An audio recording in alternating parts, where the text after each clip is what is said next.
of the stimuli. So that's where I would start. That's maybe the number one most important objective measure of, where are we right now? What does the body need? I think one of the challenges we face as coaches is guessing, right? It's like, oh, you should take vitamins. You should take a multivitamin. Why, right? Oh, you should take vitamin D. Why? Do I need it? Or is it extra? Is it superfluous? Nothing is ubiquitously good, right? Nothing is a panacea except if we need it.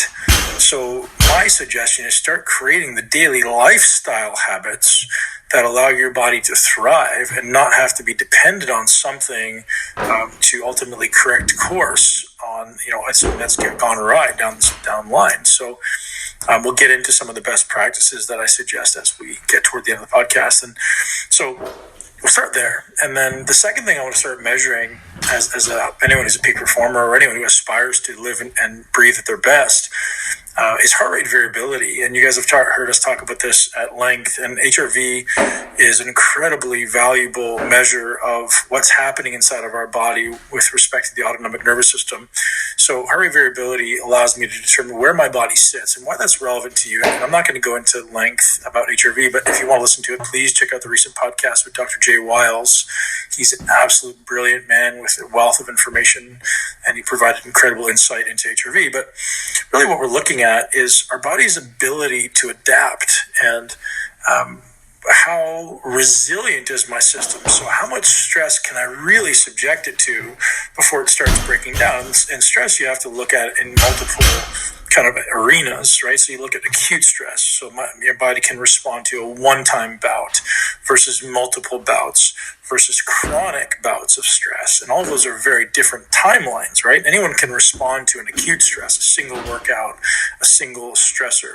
But you repeat that over 4 or 5 days, that's a whole different thing. And then you accumulate that over 3 months or 6 months.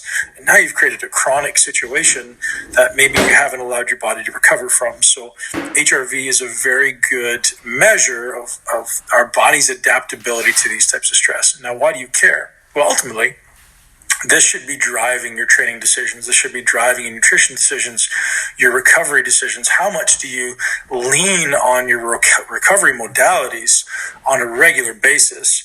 So most people, as they aspire to build their body or get better at sport, just focus on the gas pedal.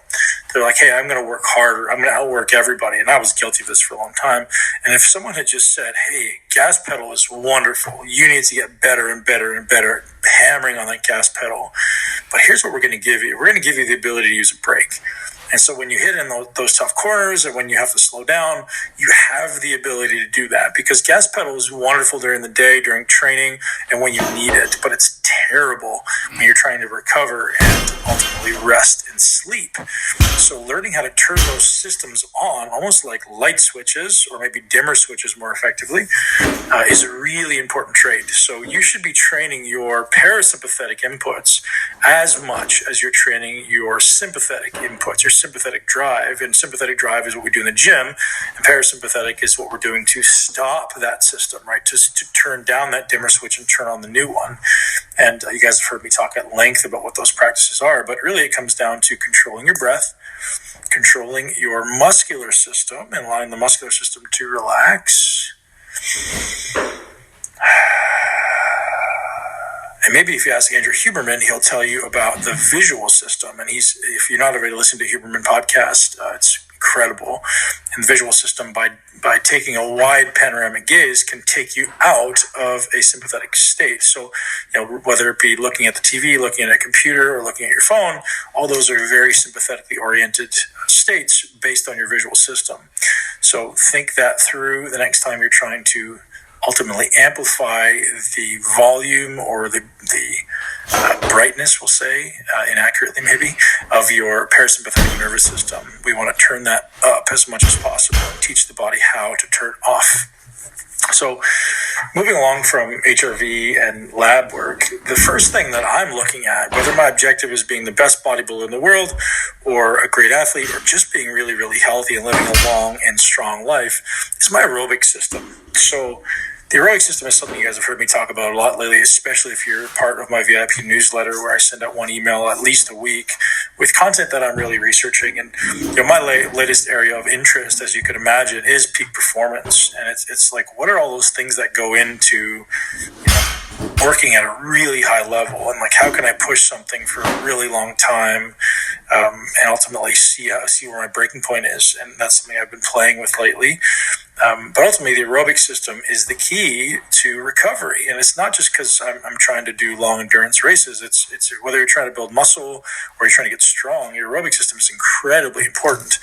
So adding in some consistent, higher duration, lower intensity aerobic work, what we'll call zone 2 fitness, is going to be imperative on so many levels to decreasing inflammation, driving up mitochondrial efficiency, improving aerobic fitness, ultimately improving fat expenditure, fat oxidation at rest and during exercise. And for anyone who wants to get lean or wants to improve their fitness, anyone, I've got a lot of questions back to me. It's like, oh, this is for me. Anyone should be pushing this system. And when I say push, it doesn't mean effort. It's duration, right? More duration. And what happens with effort is you can sustain the same perceived output, but actually increase the amount of work. So at some point, your efficiency gets